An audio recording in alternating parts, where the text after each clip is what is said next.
पुण्यात किंवा महाराष्ट्रामध्ये कुठेही घर घेण्याचा विचार करत असाल तर थोडंसं सावध राहा आता, कारण की तुम्ही जी सिच्युएशन आता बघत आहात, इराण, युक्रेन, इस्रायल जे काय असले वॉर चालू आहे संपूर्ण ठिकाणी ना, त्यामुळे संपूर्ण मार्केट आता जे आहे ते एक रिसेशनच्या साईडने जे आहे ते चाललेलं आहे.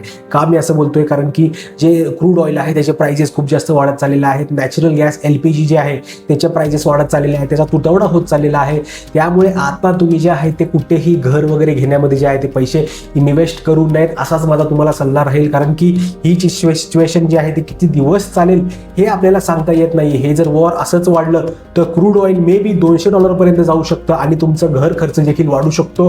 म्हणजे अचानक काही सांगता येत नाही. रिसेशन आलं किंवा IT मधले जे काही जॉब्स आहेत ते समजा गेले तर तुम्हाला खूप जास्त प्रॉब्लेम जो आहे तो होऊ शकतो. त्यामुळे घर घेण्याच्या आधी किंवा कुठलाही मोठा खर्च करण्याच्या आधी 10 वेळा विचार करा, त्यानंतरच तुम्ही सगळ्या गोष्टीमध्ये उडी मारा. बाकी तुमचं मत काय या गोष्टीवर नक्की कमेंट करून सांगा.